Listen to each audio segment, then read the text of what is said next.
અંજારના વૃદ્ધ દંપતી પર હુમલો કરી લૂંટ કરનાર મુખ્ય આરોપીઓને અંજાર પોલીસે ગણતરીના કલાકોમાં ઝડપી લીધા છે. જે અન્વયે પૂર્વ કચ્છ પોલીસ અધિક્ષક સાગર બાગમારે પત્રકાર પરિષદ યોજી. અંજારની જૈન કોલોનીમાં ગત તારીખ 23/1/2024ના રાત્રિ દરમિયાન ગુનાહિત અપ્રવેશ કરી છરીની અણીએ લૂંટ કરી ગંભીર ઈજાઓ પહોંચાડી લૂંટને અંજામ આપતી ગેંગના મુખ્ય આરોપીઓને અંજાર પોલીસે ગણતરીના કલાકોમાં શોધી કાઢી લૂંટ જેવા ગંભીર ગુનાનો ભેદ ઉકેલ્યો છે. અંજારની જૈન કોલોનીમાં મંગળવારે રાત્રે વૃદ્ધ દંપતી પર છરીથી હુમલો કરી સોનાની બંગડીઓની કરવામાં આવેલી લૂંટના આરોપીઓને અંજાર પોલીસ સ્ટેશનના અજમાયશી નાયબ પોલીસ અધિક્ષક પરેશ રેણુકા, પીઆઈ એસડી સિસોદિયા તથા અંજાર પોલીસે 4 આરોપીઓને ઝડપી લીધા છે.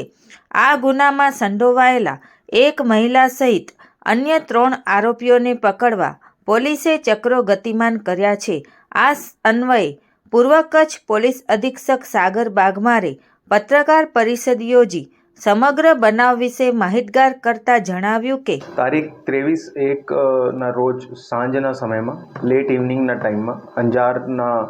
એક જૈન કોલોની વિસ્તાર છે, ત્યાં રાત્રિ દરમિયાન જે એક વૃદ્ધ કપલ હોય એમના ઘરે હતા. એ દરમિયાન રાત્રિના 11 વાગ્યાના આજુબાજુ 2 અજાણ્યા ઇસમો ઘરમાં પ્રવેશ કરે છે અને એમના એક છરી હોય છે, છરીથી એક જે વૃદ્ધ હોય એમના ઉપર અટેક કરે છે અને એમની સાથે સાથે જે એમની વાઈફ છે એમનાથી જે ગોલ્ડના વસ્તુ પહેરેલ હોય એ બંગડીઓ પણ એમનેથી લૂંટી લે છે. એ બનાવ જ્યારે બનેલ ત્યારે પોલીસને તાત્કાલિક આ બનાવની જાણ થયેલ અને બનાવની જાણ થયેલા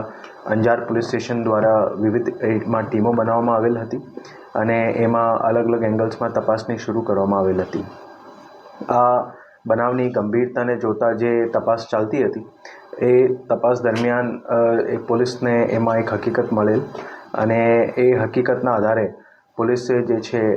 અમુક 2 આરોપીને રાઉન્ડઅપ કરેલ. એ રાઉન્ડઅપના આધારે બીજા આરોપીની પણ શોધખોળ જે છે પોલીસ દ્વારા કરવામાં આવેલ. એ દરમિયાન ઓવરઓલ પોલીસ દ્વારા અત્યાર સુધીમાં ટોટલ 4 આરોપીઓને રાઉન્ડઅપ કરવામાં આવેલ એમને અને બીજા જે 3 આરોપી છે એ અત્યારે નાસ્તા ફરતા છે. ઓવરઓલ જે બનાવની હકીકત છે જેમાં જે દિવસે રાત્રિ દરમિયાન બનાવ બનેલ એમાં બનાવથી પહેલાં જે છે આરોપીઓ દ્વારા આ વિસ્તારની રેકી કરવામાં આવેલ હતી અને ખાસ કરીને જે વૃદ્ધ દંપતી હતા એમની જે છે એમના ઉપર વોચ રાખવામાં આવેલ હતી અને એમને પહેલાં પણ જે છે આ વિસ્તારમાં એ આરોપીઓ દ્વારા રેકી કરવામાં આવેલી હતી. આમાં જે બનાવમાં જે આરોપી સંડોવાયેલા છે, જે આરોપી અત્યારે સુધી પકડાયેલા છે એમાં એક સૌરભ વિષ્ણુ ઝા છે અને એમાં સિવાય જેકી યોગેશગીરી ગોસ્વામી છે, ધર્મેશ દિલીપભાઈ સોની, અશોક મારુતિ પવાર અને એમાં સાથે સાથે જે આરોપી અત્યારે વોન્ટેડ છે એમાં એક ઇબ્રાહિમ હુસેન કકલ છે અને નયનાબેન ઉર્ફે ચક્કી મહેશભાઈ પ્રજાપતિ એમાં અને એક અજાણ્યા ઇસમ પણ વોન્ટેડ છે. જે ઓવરઓલ આ બનાવના અંજામ આપેલો છે એમાં એ લોકોએ બનાવ દરમિયાન જ્યારે વસ્તુ પોતે જે ઉપયોગ કરી એના પહેલાં એ ઓવરઓલ એરિયાની રેકી કરેલ છે અને ટૂંક સમયમાં અને ખૂબ જ ઝડપ રીતે અંજાર પોલીસ સ્ટેશનમાં જે અધિકારી અને ટીમ દ્વારા જે છે આનો ગુનાનો ભેદ ઉકેલવામાં આવ્યો છે. જેમાં જે ડીવાયએસપી અંજાર છે એમના નેતૃત્વમાં અલગ અલગ ટીમો બનાવવામાં આવેલ હતી. પછી અંજાર પોલીસ સ્ટેશનના પીઆઈ, પ્રોબેશનર ડીવાયએસપી અને જે ઓવરઓલ સ્ટાફ હતો એમને દ્વારા જે છે આ ગુનાનો ભેદ ઉકેલવામાં આવ્યો છે અને જે ગુનામાં મુદ્દામાલ ગયો છે એ પોલીસ દ્વારા બધું રિકવર કરવામાં આવ્યો છે અને ખાસ કરીને આ ગુનામાં જે આરોપી સંડોવાયેલા છે એમાં જે ગોલ્ડના ઓર્નામેન્ટ્સ હતા એ ઓર્નામેન્ટ્સ પછી જ્યાં વેચાયેલા હતા અને જે ખરીદનાર હતો એ લોકોને પણ જે છે આરોપી તરીકે આમાં લેવામાં આવ્યો છે. એ લોકોની પણ સંડોવણી ખુલી છે. આ હકીકત આધારે પોલીસ દ્વારા અત્યાર સુધીમાં ટોટલ 7 આરોપીની જે છે આમાં ઓવરઓલ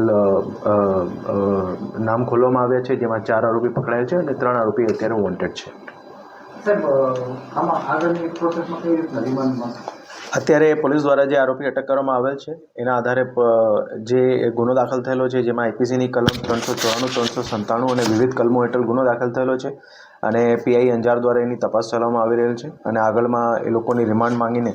એમાં આગળની કાર્યવાહી કરવામાં આવશે. જે આરોપી છે એમાં 2 આરોપીના જૂનો ગુનાહિત ઇતિહાસ પણ છે, જેમાં એક જે સૌરભ વિષ્ણુ ઝા છે અને ઇબ્રાહિમ હુસેન કક્કલ, એ લોકોના જૂના જે છે લૂંટના ગુનાનું અને ચોરીનું પણ જે છે જૂની ક્રાઇમની હિસ્ટ્રી છે.